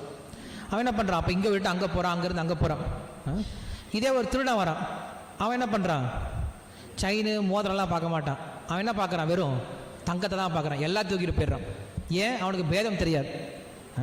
ஸோ அப்படி எல்லாமே வெறும் தங்கத்தில் தான் ஆக்கப்பட்டிருக்கு. அதில் யார் ஒருத்தனுக்கு விஷயம் தெரியல என்ன பண்ணுறான், இது செயின், இது மோதிரம், இது கொட்டியானு பார்த்துட்டு இருக்கான். ஆனால் விஷயம் தெரிஞ்சவன் எல்லாத்தையும் என்ன தான் பார்க்குறான், தங்கமாக பார்க்குறான். அது போல் சின்ன குழந்தைங்களாம் இந்த குயவர்கள்லாம் பண்ணுவாங்கன்னு பார்த்தாங்கன்னா, சின்ன சின்ன பொம்மையெல்லாம் பண்ணி வச்சுருப்பாங்க. களிமண் கொண்டு வந்து வச்சுருவாங்க. அந்த களிமண்லேருந்து சின்ன யானை பொம்மை, சின்ன குதிரை பொம்மை, சின்ன விளையாட்டு பொம்மை, சின்ன எல்லாம் நிறைய விஷயங்களை பண்ணி வைப்பாங்க. சின்ன பையன் என்ன பண்ணுவான், இது குதிரை, இது யானை, இது கழுத, இது பசுமாடு, இது பொம்மை அப்படின்னு நினச்சிட்டு இருப்பான். பட் குயவனுக்கு எல்லாமே களிமண் தான், இல்லையா? ஏன்னா அவனுக்கு இதுக்கு பின்னாடி கூடிய தத்துவம் தெரியும், இல்லையா? எல்லாம் ஒரு களிமண் தான் சொல்லிட்டு அது மேலே என்ன பண்ண மாட்டான், பெரிய பற்று வச்சுக்க மாட்டான். அதுபோல் யார் ஒருத்தனுக்கு இந்த உலகத்துக்கு பின்னாட்டுக்குள்ள தத்துவம் புரியும், என்னது வாசுதேவ சர்வமிதி அப்படின்ற தத்துவம் புரியும், அவன் என்ன பண்ணுறான், பெருசாக இந்த உலகத்து மேலே பட்டு வச்சுக்க மாட்டான். அவனுக்கு தங்கமும் ஒன்று தான், களிமண் ஒன்று தான், ரெண்டுமே ஒரே தத்துவம் தான் அப்படின்னு நினச்சிட்டு போயிட்டே இருப்பான். ஆனால் அந்த குணம் இல்லாத ஞான விஞ்ஞான திருப்த ஆத்மா கூட்டஸ்தோ விஜிதேந்திரியா யுக்தஹி உச்சதே யோகே ஜென்ம லோஷ்டவத்து காஞ்சனஹா அப்படின்னு கிருஷ்ணர் பகவத்கீதையில் சொல்கிறார். லோஷ்ட்ரஸ்மஹ காஞ்சனஹா அப்படின்னா அவன் தங்கத்தையும் களிமண் ஒன்னே தான் பார்க்குறான், யார் ஒருத்தனுக்கு ஞானம் இருக்கோ அப்படின்னு சொல்கிறார். ஸோ அப்படிப்பட்ட குணமுடையனாக இருக்கான். அப்புறம் தாந்த இந்திரிய பிராண சரீர தீஹி சதா அப்படின்னு சொல்கிறார். அந்த பிரகலாதன் எப்படிப்பட்டவனாக இருக்கான் அப்படின்னு, அதுக்கப்புறம் தன்னுடைய சரீரத்தை, தன்னுடைய பிராணனை, தன்னுடைய புலன்களை, தன்னுடைய மனதை என்னைக்கும் கட்டுப்படுத்தியவனாக இருக்கிறான் அப்படின்னு சொல்கிறாரு. பிரசாந்த காமக, என்னைக்கும் அமைதியாக இருக்கான் அப்படின்னு சொல்கிறாரு. அசுர குலத்திலேயே பிறந்திருந்தாலும் அவனுக்கு அசுர குணம் அப்படிங்கிறது கிடையாது அப்படின்னு சொல்கிறார். சொல்லி முடிச்சுட்டு அந்த பிரகலாதனுக்கு இல்லாத குணமே கிடையாது. பகவானுக்கு எல்லெல்லாம் குணம் இருக்கோ அந்த குணங்கள்லாம் யாருக்கு இருக்கான்? பிரகலாதனுக்கு இருக்கான். அதுக்கப்புறம் நாரதர் சொல்றாரு, யாராவது ஒருத்தர் பக்தியை பற்றி பேசினாங்க, எந்த இடத்துல பேசினாலும் பரவாயில்ல, அது உபன்யாசமாக இருந்தாலும் சரி, சின்ன ஒரு டாக்காக இருந்தாலும் சரி, எப்படி ஒரு பாடல் எழுதுறதா இருந்தாலும் சரி, யாராக இருந்தாலும் பக்தியை பற்றி பேசினாங்கன்னா பிரகலாதனை பேசாமல் யாரும் போகவே முடியாதான். ஒரு பக்தன் அப்படின்னா அதுக்கு உதாரணம் யார் தானே? பிரகலாதன் தானே. பிரகலாதனை போல பக்தி பண்ணணும் அப்படின்னு சொல்லிட்டு எல்லாரும் பேசக்கூடிய அளவுக்கு ஒரு உதாரணமாக பக்தியில் திகழ்ந்தவன் தான் என்ன சொல்றாரு? பிரகலாதன் அப்படின்னு சொல்றாரு. சொல்லி முடிச்சுட்டு அதுக்கப்புறம் நாதரே சொல்றாரு, இந்த பிரகலாதனுடைய குணங்களை யாரால் என்ன பண்ண முடியாது? சொல்லி மாள முடியாது. குணைரபி அசங்கேயை மாஹாத்யம் தஸ்ய சூச்சதே வாசுதேவே பகவதி யஸ்ய நைசர்கீரதிஹி அப்படின்னு சொல்றார். இப்படி பிரகலாதனுடைய குணங்கள் 1-2 கிடையாது.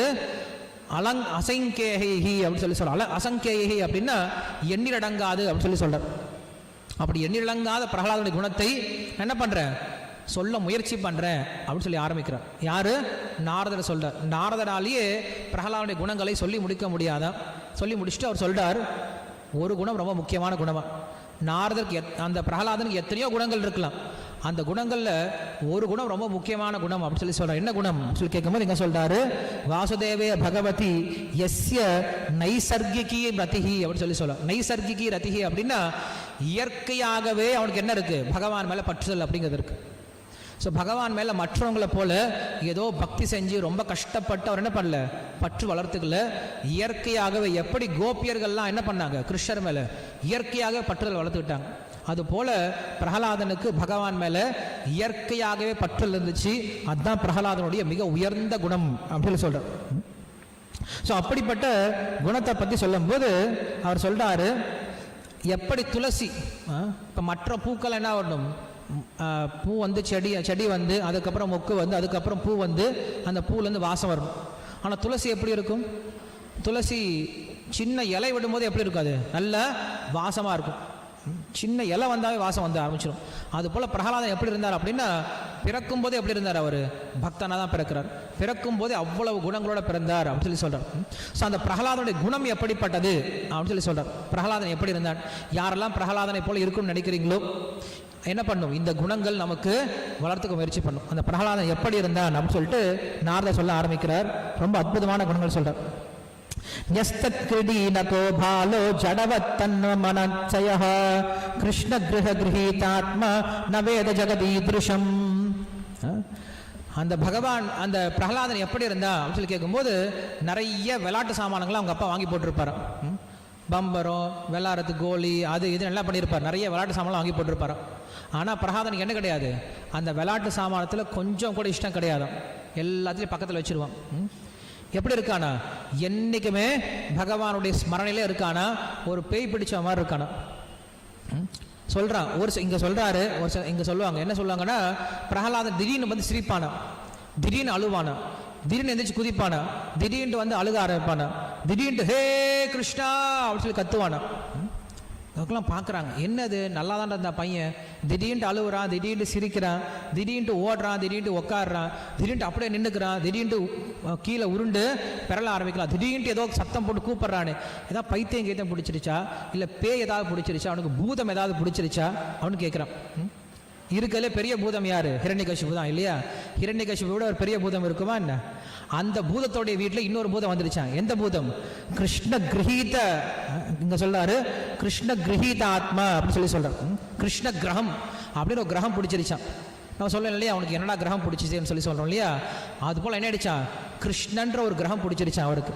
அந்த கிருஷ்ணன்ற கிரகம் பிடிச்சிருச்சு அப்படின்னா அதற்கப்புறம் அவனுக்கு எந்த தாய்த்து போட்டாலும், எவ்வளோ மந்திரம் போட்டாலும், எவ்வளோ வேப்பல் அடித்தாலும், எவ்வளோ விபூதி அடித்தாலும் இது போகவே போகாது. அதாங்க சொல்கிறாரு. ஸோ அப்படி அந்த பூதமாகிய கிருஷ்ணர்ன்ற ஒரு பூதம் என்ன பண்ணுச்சு? பிரகலாதனை பிடிச்சிருச்சு அப்படின்னு சொல்லி சொல்கிறேன். ஸோ அப்படிப்பட்ட அந்த பிரகலாதன் எப்படி இருந்தான் அப்படின்னா, வெளி உலகம் ஒன்று தெரியாமல் இருந்தானா. வெளி உலகம்னா என்ன அப்படின்னு தெரியாமல் முழுக்க முழுக்க கிருஷ்ணருடைய தியானத்திலே வாழ்ந்துட்டு இருந்தான் அப்படின்னு சொல்லி சொல்கிறேன். ஸோ நம்ம பிரகலாதனை போல் வாழணும் அப்படின்னு என்ன பண்ணணும்? முதல்ல சின்ன பசங்களாக இருக்கும்போது என்ன பண்ணும்? நம்ம என்ன பண்ண நினச்சிட்டு இருக்கோம், விளையாடலாம்னு நினச்சிட்டு இருக்கோம். சின்ன பையன் தானே விளையாட்டும் அப்படின்னு நினச்சிட்டு இருக்கோம். பட் பிரகலாதன் எப்படி இருந்தா? விளையாட்டு அப்படிங்கிற விஷயத்தில் அவனுக்கு என்ன கிடையாது? ஆர்வமே கிடையாது. சின்ன பசங்களில் விளையாட்டு, கொஞ்சம் வயசு வந்த பின்னாடி சம்பாதிக்கிறது. இந்த வயசு தானே சம்பாதிக்கணும் சொல்லி என்ன பண்ணியிருப்போம்? அடுத்து சம்பாதிச்சிட்டு இருப்போம். அதுக்கப்புறம் கொஞ்சம் வயசான காலத்தில் இப்போ தான் ரெஸ்ட் எடுக்க முடியும், இனிமேல் எப்போ எடுக்கிறது அப்படின்னு சொல்லிட்டு ரெஸ்ட் எடுத்துகிட்டு இருப்போம். அப்போ பக்திக்கு நம்ம நேரமே கொடுக்க மாட்டோம். ஸோ இங்கே முதல்ல சொல்கிறார், பிரகலாதனுடைய முதல் குணம் என்னது? அவனுக்கான இந்த உலகத்தில் எதெல்லாம் ஆனந்தம் கொடுக்கக்கூடிய விஷயமா இருக்கோ அதில் என்ன இருக்கா? என்றைக்குமே தூரமாக இருந்தானு. இந்த உலகத்தில் விளையாட்டில் அவன் என்றைக்கு ஈடுபடவே இல்லை அப்படின்னு சொல்கிறார். அதே போல் என்றைக்குமே பகவானால் கோவிந்த பரிரம்பிதகான்னு சொல்லி சொல்கிறார். என்றைக்கும் பகவானால் அணைக்கப்பட்டவனாக, பகவானால் என்றைக்குமே அவன் பார்க்கப்பட்டவனாக அந்த பிரகலாதன் இருந்துட்டு இருந்தான்னு சொல்லி சொல்கிறார். அப்படி இருக்கும்போது இங்கே சொல்கிறார், பிரகலாதன் ஒரு சில சமயம் திடீர்னு சிரிப்பானா. ஏன் சிரிப்பான் அப்படின்னா, பகவான் முன்னாடி நிற்பாராம். பகவானை பார்த்தோன்னே சிரிக்க ஆரம்பிக்கிறான். அந்த பகவான் திடீர்னு மறைஞ்சு போயிடுவாராம். மறைஞ்சு போனால் மறுபடியும் அழுக ஆரம்பிக்கிறானா. மறுபடியும் என்ன பண்ணுறான்? மறுபடியும் பகவான் தோன்றுறாராம். தோன்றி, பிரகலாதா உன்னை விட்டுட்டு என்னால் இருக்க முடியலப்பா, ஏன்னா எனக்கு உன்னை தவிர பிரியமான நபர் யாரும் கிடையாது, நீ வா அப்படின்னு சொல்லிட்டு பகவான் கை கூப்பிட்றாராம். கை கொடுத்து கூப்பிடும்போது பிரகலாதன் ஓடுறானா, கிருஷ்ணா அப்படின்னு சொல்லி ஓடுறானா. உடனே டக்குன்னு மறைஞ்சு போயிடுறாராம். மறைஞ்சு போயினா அப்படியே நின்னுறானா. எங்கே போனார் கிருஷ்ணர்? என்னை வர சொன்னார், எங்கே போனார் அப்படின்னு சொல்லி அப்படியே நின்னுறானா. நின்ன உடனே அவனுடைய மயிரெலாம் கூச்சிட ஆரம்பிக்குதான், கண்களும் தண்ணி வர ஆரம்பிக்குதான். கிருஷ்ணர் போயிட்டாரு அப்படின்னு சொல்லிட்டு கிருஷ்ணரை கூப்பிட்றான். மறுபடியும் சத்தம் போட்டு கூப்பிட ஆரம்பிக்கிறான். அதுக்கப்புறம் கிருஷ்ணரை எப்படி கூப்பிடுறது அப்படின்னு சொன்னால் சத்தம் போட்டு பாட ஆரம்பிச்சிட்டான். விலஜிதா அப்படின்னு சொல்கிறார். கொஞ்சம் கூட வெக்கமே இல்லாமல் என்ன பண்ணுறான்? கிருஷ்ணோட பேரை சத்தம் போட்டு என்ன பண்ணுறான்? சொல்லிக்கிட்டு நாம சங்கீர்த்தனை பண்ணிட்டு நடனம் ஆடுறான். ரொம்ப முக்கியமான குணம். ஒவ்வொரு பக்தருக்குடைய மிக முக்கியமான குணம் என்ன அப்படின்னா, கிருஷ்ணோட பேரை எந்த அளவுக்கு நம்ம சத்தமாக சொல்ல முடியுமோ அந்த அளவுக்கு சத்தமாக சொல்லணும். அதே போல் வெக்கப்படக்கூடாது இல்லையா? பகவானோட பேரை சொல்லும் போது வெக்கப்படக்கூடாது. நம்ம என்ன பண்ணுறோம்? கீர்த்தனை பண்ணும்போது சுற்றி பார்க்குறது, யாராவது நம்மளை பார்க்குறாங்களா? ஹரே கிருஷ்ண, நான் பாடலையே, ஹரே கிருஷ்ண, நான் பாடலையே, ஹரே கிருஷ்ண, அப்படிதான் இருக்கும். பட் எப்படி இருக்கணும் அப்படின்னா, ஒரு குழந்தை தன்னுடைய தாய்க்காக ஏகக்கூடிய குழந்தை எப்படி கத்தி கூப்பிடுவாங்களோ அது போல கூப்பிடுவாங்க கிருஷ்ணர். ஸோ அப்படி கூப்பிட்டான பிரகலாதன். அதாங்க சொல்றாரு, அப்படிப்பட்ட குணத்தை உடையா இருக்கா அப்படின்னு சொல்றாரு. அப்படிப்பட்ட கிருஷ்ண கிரக கிரகீத ஆத்மா அப்படின்னு சொல்ல நான் வேத ஜெகதீஸ்வரம் அப்படின்னு சொல்றேன். இந்த உலகத்துல அவனுக்கு வேற எதுவுமே புரியவே இல்லை. அவனுக்கு புரிஞ்சதெல்லாம் ஒண்ணுதான் கிருஷ்ணர் அப்படின்ற ஒரு விஷயம் தான். அவனுக்கு நான் நடந்துட்டு இருக்கனா, சாப்பிட்டுட்டு இருக்கனா, ஓடிக்கிட்டு இருக்கனா, உட்காந்துட்டு இருக்கனா, படுத்துக்கிட்டு இருக்கனா, என்ன வியாபாரம் பண்றோம் ஒண்ணுமே புரியலையா. எப்படி ஒருத்தன் நல்லா குடிச்சிட்டான் அப்படின்னு அவனுக்கு என்ன தெரியாது? ஒண்ணுமே தெரியாது. குடிச்சவனுக்கு அவன் நடக்கிறானா, உட்காந்துருக்கானா, டிச்சில் படுத்துருக்கானா, பெட்டில் படுத்துட்டு இருக்கானா, ட்ரெஸ் இருக்கா, ட்ரெஸ் இல்லையா, நம்மளை அடிக்கிறாங்களா, ஒன்றுமே தெரியாது. அவன் எப்படி இருப்பான்? ஃபுல்லாக போதையில் இருப்பான். அது போல் எப்படி இருக்கான்? கிருஷ்ணர் அப்படின்ற இந்த ஒரு விஷயத்தில் மூழ்கி போயிட்டதுனால அவனுக்கு வெளி உலகமே தெரியலையா. நமக்கு எப்படி இருக்கு? இந்த உலகத்தில் மூழ்கி போயிட்டதுனால கிருஷ்ணரே தெரியல. இதுக்கு அப்படி ஆப்போசிட். அவன் அப்படி இருக்கான், கிருஷ்ணரோட மூழ்கி போனதுனால அவனுக்கு இந்த உலகம் ஒன்று இருக்கு அப்படிங்கிறதே தெரியல அப்படின்னு சொல்ல. ஸோ அப்படி அந்த பிரகலாதன் என்ன பண்ணுறான்? பகவானுடைய அந்த தியானத்திலேயே மூழ்கி போனதுனால ஒரு சில சமயம் பகவானை போல கிருஷ்ணரை போல் நடிப்பானா, ஒரு சமயம் ராமரை போல் நடிப்பானா, இப்படி பல்வேறு விதமான ரூபங்கள் என்ன பண்ணுறான்? பகவானை இமிடேட் பண்ண ஆரம்பிக்கிறான். ஸோ அப்படி இருக்கும்போது அவனுடைய மயில் கூச்சிட ஆரம்பிக்குது, கேட்க ஆரம்பிக்கிறான், கிருஷ்ணா நான் இப்போ எங்கே பார்க்க போகிறேன்? கிருஷ்ணர் மறைஞ்சு போயிடான, எங்கே கிருஷ்ணரை பார்க்குறது அப்படின்னு சொல்லி கேட்டுட்டு இருக்கானு. அப்படி இருக்கும்போது பகவான் என்ன பண்ணுறார்? திடீர்னு தொடுறாரு அவரை. பிரகலாதன் தொடுறாரா. தொட்டவனே அவனுடைய உடல்லாம் மயில் கூச்சிட ஆரம்பிக்குதான். பிரகலாதா பயப்பட, நான் இங்கே தான் இருக்கேன், நான் எங்கேயும் போகவே இல்லையே, நான் இங்கே தான் இருக்கேன் அப்படின்னு சொல்லி சொல்கிறார். கிருஷ்ணர் அப்பப்போ இதை பண்ணுவார். அப்பப்போ வருவார், திடீர்னு மறைஞ்சு போயிடுவார். ஏன்னா நம்முடைய ஆர்வத்தை அதிகப்படுத்துறதுக்கு. கிடைச்சிட்டான்னு எழுந்துருவோமே இல்லையா? அதனால என்ன பண்ணுவார்? கொஞ்சம் கிடைச்ச மாதிரி வருவார், மறைஞ்சு போயிடுவார். யானையை பழக்கிற மாதிரி தான். யானை எப்படி பழக்குவாங்க அப்படின்னா, முதல்ல குதிரையை ஓட விடுவாங்க, பின்னாடி யானை ஓடி வந்துட்டே இருக்கும். குதிரையை மெதுவாக ஓட விடுவாங்க. அப்போ தான் யானை பண்ணும், சரி பக்கத்தில் தான் இருக்குது அப்படின்னு சொல்லி என்ன பண்ணும்? யானை கொஞ்சம் வேகமாக ஓடும், குதிரையை பிடிச்சலான்னு சொல்லிட்டு. குதிரை பக்கத்தில் வந்துச்சு என்ன பண்ணும்? குதிரை வேகமாக ஆரம்பிச்சிடும். அப்புறம் என்ன பண்ணும்? யானை மறுபடியும் வேகமாக ஓட ஆரம்பிக்கும். சரி ரொம்ப வேகமாக ஓடிச்சுன்னா யானை என்ன நினைக்கும்? அது வேகமாக ஓடுதுப்பா, நம்மளால் போக முடியாது அப்படின்னு சொன்னால் ஆகிடும். இது சோம்பல் அடைஞ்சிடும். அதனால் என்ன பண்ணுவாங்க? மறுபடியும் குதிரையை ஸ்லோ பண்ணிடுவாங்க. ஸ்லோ ஆனவுடனே சரி பக்கத்தில் தான் இருக்குது, பிடிச்சலாம் அப்படின்னு சொல்லிட்டு போகும். இப்படி அதை பழக்கிறது. அதுபோல் என்ன பண்ணார் பகவான்? நமக்கு பக்கத்தில் வர மாதிரி இருப்பார். அதான் பரவாயில்ல, பிடிச்சலாம், நம்மளும் பக்தர் ஐட்டம் போல இருக்கே, நம்மளும் பிடிச்சலாம் போல இருக்கே அப்படின்னு குடு குடு குடு ஓடி போயிடுவார். நம்ம இன்னும் பக்தியே பண்ணவே இல்லை, நம்ம பக்தியே கிடையாது, நாம் இன்னும் ஜட உலகத்தில் தான் இருக்கும், நம்ம மாயல் தான் இருக்கும் அப்படி நம்ம நொந்துட்டு இருக்கும்போது, அதெல்லாம் ஒன்றும் இல்லைப்பா, நான் பக்கத்தில் தான் இருக்கேன், நீ பக்தன் தான், நான் பக்கத்திலே தான் இருக்கேன் அப்படி என்ன பண்ண நம்மளுக்கு ஆறுதல் கொடுக்குற மாதிரி அப்பப்போ வந்து நிற்பார். ஸோ இப்படி பகவான் என்ன பண்ண நம்மளுக்கு பக்கத்துலேயும் தூரத்தில் நம்மளை என்ன பண்ணுறாரு, பழக்கிட்டு இருக்காரு. நமக்கு கிடையாது, கோபியர்களே அதான் பண்ணார். கோபியர்களே வந்து கிருஷ்ணர் முன்னாடி வந்து நிற்கிறாங்க ராசலீலைக்கு. கிருஷ்ணர் சொல்லார், ஏன் வந்தீங்கன்னு சொல்லி கேட்குறாரு. அதுக்கப்புறம் நிறைய தர்ம விஷயங்கள் உபதேசம்லாம் பண்ணிவிட்டு அவங்களை அமுச்சு விட முயற்சி பண்ணார். அங்கே போக மாட்டேன் நின்றுட்டு இருக்காங்க. ஸோ அப்போ என்ன பண்ணார், கோபியர்களோடு சேர்ந்து ராசனம் நடத்த ஆரம்பிச்சிட்டார். ராசனம் நடந்துகிட்டு இருக்கும்போது டக்குன்னு மறைஞ்சிட்டார். மறைஞ்ச உடனே அந்த கோபியர்கள் என்ன பண்ணணும்னு தெரியல, பைத்தியம் பிடிச்சி போயிடுச்சு. அவங்க என்ன பண்ணுறாங்க, கீழே விழுந்து பெறல ஆரம்பிச்சிட்டாங்க. அப்படிப்பட்ட சமயத்தில் மறுபடியும் கிருஷ்ணர் டக்குன்னு தோன்றார். எல்லாரும் பேச ஆரம்பிச்சிட்டாங்க, கிருஷ்ணா ஏன் இப்படி பண்ணுற, திடீர்னு மறைஞ்சு போகிற, திடீர்னு வர, திடீர்னு போகிற அப்படின்னு சொல்லி கேட்கும்போது, அப்போ தான் நீங்கள் என் மேலே என்ன ஆகும், உங்களுக்கு அன்பு இன்னும் அதிகமாகும். ஆனால் என்ன பண்ணுற, அப்பப்போ மறைஞ்சு போவேன், அப்பப்போ தோன்றுவேன், அப்போ தான் உங்களுக்கு அன்பு அதிகமாகும்னு சொல்லி சொல்கிறேன். ஸோ அப்படி என்ன பண்ணுறார், பிரகலாதனுக்கும் திடீர்னு தோன்றார், திடீர்னு மறைகிறார், வந்து தொடுறாராம். பிரகலாதா அப்படி சொல்கிறாராம். தொட்ட உடனே அவனுக்கு மயில் கூச்சர ஆரம்பிக்குதான். பகவானை போய் கட்டி பிடிச்சிக்கிறாராம். பகவான் என்ன பண்ணுற, அவனையும் அந்த பிரகலாதன் கட்டி பிடிச்சி அந்த சொல்கிறாரு, கோவிந்த பரிரம்பிதகான்னு சொல்லி சொல்கிறார். கோவிந்தனால் அணைக்கப்பட்டவனாக இருக்கான. ஸோ எப்போ அம்மாவுடைய மடியில் படுத்துட்டு இருக்க குழந்தைக்கு, 1 வயசு குழந்தைக்கு அதுக்கு எதுவுமே தெரியாது, அம்மாவுடைய மடியில் எல்லாம் பண்ணிகிட்டு இருக்கும், சிரிச்சுக்கிட்டே இருக்கும் அம்மாவை பார்த்துட்டு. அதுபோல் பகவானுடைய அந்த ஆலிங்கனத்தில் இருக்கக்கூடிய அந்த பிரகலாதன் என்றைக்குமே சந்தோஷத்திலே இருக்கான. அவனுக்கு இந்த உலகம் அப்படிங்கிறது ஒன்றுமே தெரியாமல் இருந்துச்சான். ஸோ அப்படி இருக்கும்போது அந்த பகவானை நினச்சி தியானம் பண்ண ஆரம்பிக்கிறான். பாதி கண்களை மூடிட்டு தியானம் பண்ண ஆரம்பிக்கிறான். அந்த பகவானை தியானம் பண்ணோடனே கண்கள்லேருந்து தண்ணி வரைய ஆரம்பிச்சு. யுகாயுதம் நிமிக்ஷேன சக்ஷுஷா பிராவருஷாயுதம் சூன்யாயுதம் ஜெகத் சர்வம் கோவிந்த விரகேனமேன் சைத்திர மகாபுரு சொல்கிற மாதிரி, பகவான் இல்லாத உலகத்தை அவன் பார்க்க விருப்பப்படலையான். கண்ணை மூடிக்கிட்டான், கண்கள்லேருந்து தார தண்ணி கொட்ட ஆரம்பிக்குது.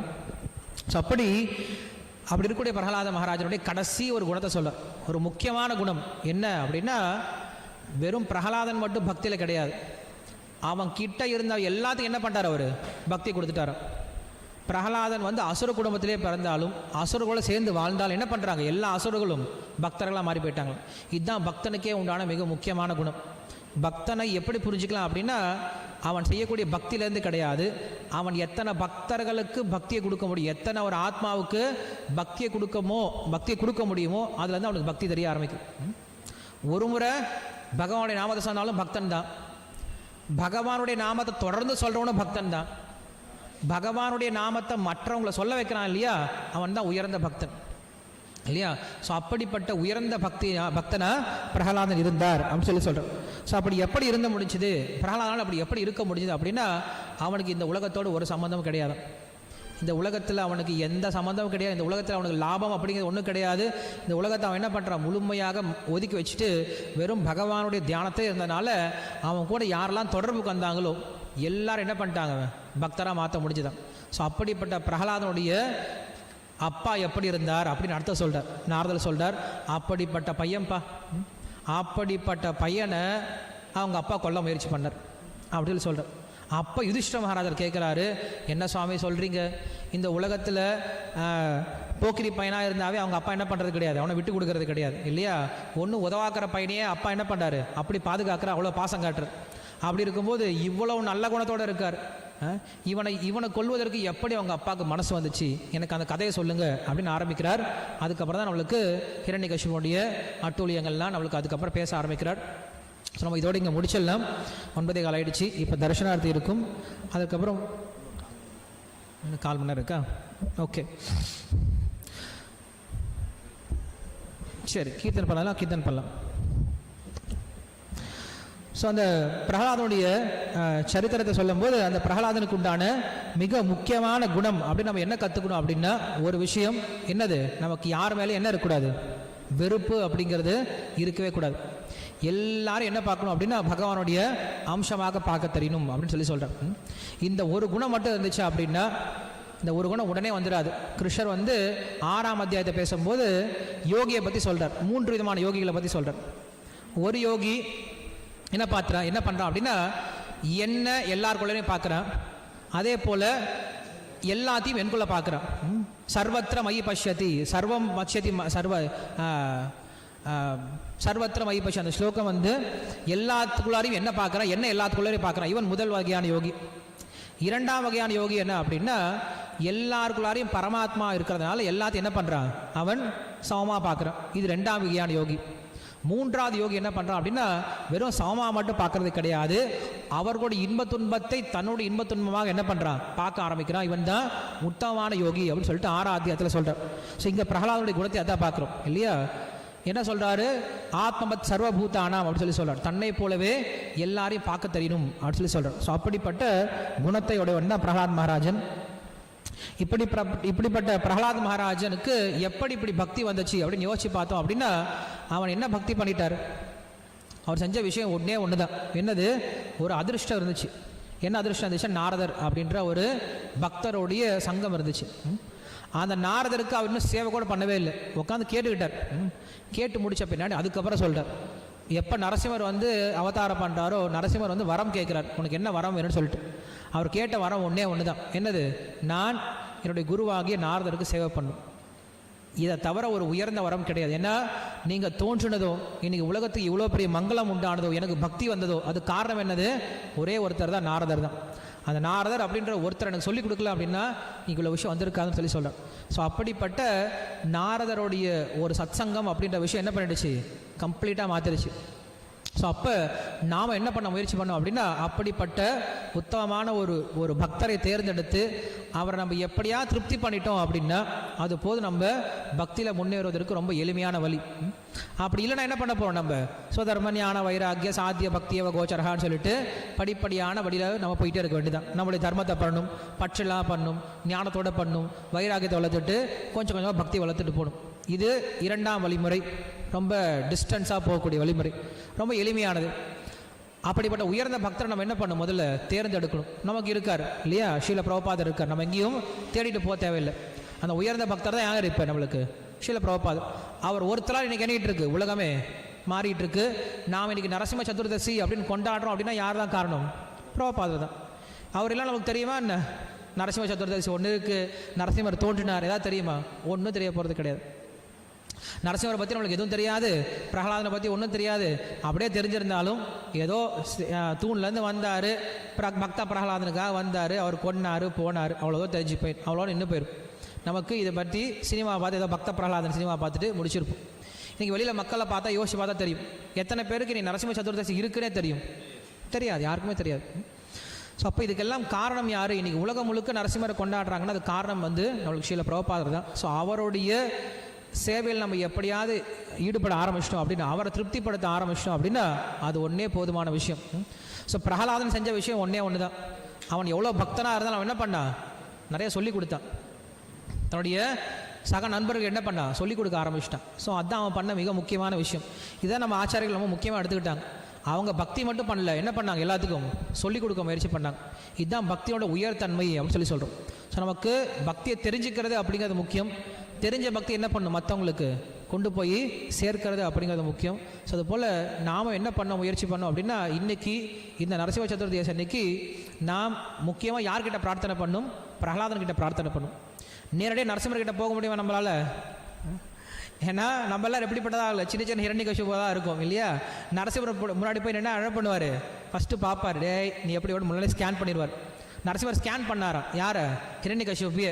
அவன் இதயத்தை பிளந்து உள்ளே சர்ச் பண்ணுறாராம், ஏதாவது நல்ல குணம் இருக்கா இவன்கிட்ட, என்னைக்காவது இவன் என்னைக்கு ஏதாவது என்ன நல்லவனே நான் என்னைக்கா பார்த்துருக்கானா, என்னைக்காவது நல்ல எண்ணம் இருந்திருக்கான் என் மேலே சர்ச் பண்ணி பார்த்தாராம். ஒன்றுமே கிடைக்கலையா. அவர் தூக்கி போட்டார் அவனை, இனிமேல் தேவையில்லைன்னு சொல்லி தூக்கி போட்டார். அதுக்கப்புறம் பிரகலாதனுடைய ரெக்கமெண்டேஷன் என்ன பண்ணார் நரசிம்மர், அவனை ஏற்றுக்கிட்டார்.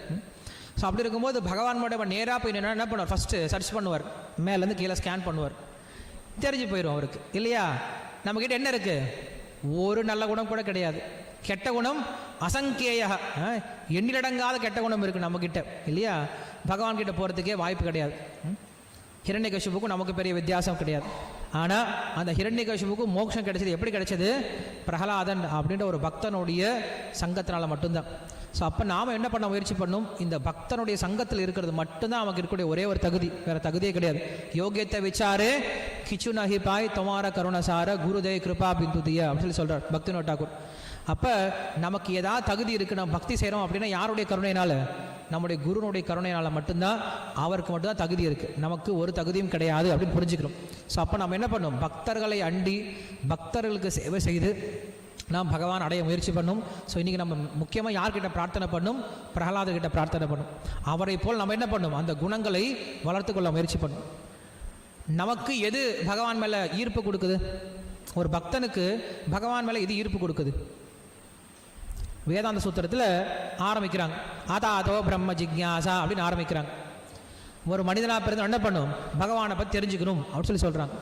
சரி, அந்த வேதத்துக்கிட்டே கேட்குறோம், அந்த பகவானை பற்றி எப்படி தெரிஞ்சுக்கிறது அப்படின்னு கேட்கும்போது அந்த வேதம் சொல்லுது, ஜென்மாதேசியதா, எல்லாம் அவர்கிட்ட இருந்தால் தோன்றுது, மறையுது, இருக்குது அப்படின்னு சொல்லி முடிச்சிடுது. இது ஒன்றும் பெருசாக ஒரு இன்ட்ரெஸ்டிங்காகவும் இல்லையே. ஏன்னா இந்த உலகத்தை பார்த்தா நம்மளுக்கு உலகத்து மேலே, உலகத்தை படைச்சவன் மேலே சந்தோஷமாக வருது இல்லையா? நம்ம சொல்கிறோம் பகவான் தான் இந்த உலகத்தை படைத்தார், காக்கிறார், அழிக்கிறார் அப்படின்னு சொல்லி சொல்கிறோம். இந்த விஷயத்தை கேட்ட உடனே நமக்கு என்னதான் வருது, பகவான் மேலே ஈர்ப்பாக வருது? கண்டிப்பாக வரப்போகிறது கிடையாது. ஏன்னா இந்த உலகம் எப்படி இருக்கு, நம்மளுக்கு துன்பத்தை தான் கொடுக்குது. துன்பத்தை கொடுத்த உலகத்தை படைக்கிறார் அப்படின்னு சொல்லி சொல்லும் போது நம்மளுக்கு என்ன வருது, பகவான் மேலே பற்று வராது. ஏன் படைச்சார், எதுக்கு எங்களை ஒழுங்காக காப்பாற்றுறாரா, ஏன் அழிக்கணும் அப்படின்னு சொல்லிட்டு அவர் மேலே என்ன வர, நம்மளுக்கு ஈர்ப்பு வர மாட்டேங்குது. அப்போ பகவானுடைய இந்த படைத்தல், காத்தல், அழித்தல் அப்படிங்கிறது ஒருத்தனுக்கு ஈர்ப்பு கொடுக்க போகிறது கிடையாது, ஒரு ஆத்மாவுக்கு. அப்போ பகவான் மேலே நம்மளுக்கு எது ஈர்ப்பு கொடுக்குது அப்படின்னு கேட்கும்போது அடுத்த ஸ்லோகத்தை சொல்கிறாரு, சாஸ்திர யோனித்வாத் அப்படின்னு சொல்லி சொல்கிறார். இதுக்கு மேலே நீ தெரிஞ்சுக்கணும், பகவானை பற்றி தெரிஞ்சுக்கணும், என்ன பண்ணு, சாஸ்திரத்துக்கிட்ட போயிடும். அந்த சாஸ்திரம் என்ன பண்ண, உனக்கு பகவானுடைய மற்ற குணங்களை சொல்லிக் கொடுக்கும். அந்த குணங்களால் என்ன பண்ணலாம், நம்ம பகவான் மேலே ஈர்ப்பு வரும் அப்படின்னு சொல்லி சொல்கிறார். ஸோ பகவானுக்கும் நமக்கு எது நம்மளை பிணைச்சி வச்சிருக்கு அப்படின்னா குணங்கள் அப்படிங்கிறது தான். பகவானுடைய குணங்கள் தான் முக்கியம். சார் ராமாயணத்தை ஆரம்பிக்கும் போது எப்படி ஆரம்பிக்கிறாரு வால்மீகி ரிஷி, பகவானுடைய அந்த ராமனுடைய குணங்களை சொல்லுங்க அப்படின்னு ஆரம்பிக்கிறார். ஸோ பகவானுடைய குணத்தை தெரிஞ்சுக்கிறதா ரொம்ப ரொம்ப முக்கியம். அந்த குணத்தை பற்றி பிரகலாத் மகாராஜ் சொல்கிறார். பகவான் கேட்குறார், பிரகலாதா உனக்கு என்ன வரம் வேணும்னு சொல்லி கேட்குறார். அவர் கேட்குறார், பிரகலாதா சொல்கிறாரு, இந்த வரம் வேணும் அப்படின்ற ஒரு எண்ணம் இருக்கு இல்லையா, அந்த எண்ணமே வராத ஒரு வரத்தை கொடுங்கன்னு சொல்லி கேட்குறார். வரம் வேணும், வரத்தை கேட்கணும் அப்படின்ற எண்ணம் வராத ஒரு வரத்தை கொடுங்க. ஏன்னா நான் உங்களுடைய உண்மையான சேவகன். சேவகனுடைய குணம் எப்படி இருக்கணும் அப்படின்னா, எனக்கு நான் இந்த சேவை பண்ணேன் அப்படின்னா எனக்கு ஒரு இது கொடுப்பார் அப்படின்ற புத்தியோட ஒருத்தர் சேவை பண்ணக்கூடாது. அப்படின்ற புத்தியோட சேவை பண்ணால் அதை விட ஒரு தாழ்ந்த விஷயம், ஒரு அடிமைத்தனம், ஒரு மோசமான தனம் எதுவும் கிடையாது. முதலாளிகிட்ட சேவை பண்ணுறோம், எப்படி வேலை பண்ணுமா, நான் இந்த வேலை பண்ணி வச்சேன்னா எனக்கு இது சம்பளம் கொடுப்பார், இந்த வேலை பண்ணால் எனக்கு போனஸ் கொடுப்பார், இந்த வேலை பண்ணால் எனக்கு கொடுப்பார் அப்படின்னு நினச்சி வேலை பண்ணக்கூடாது.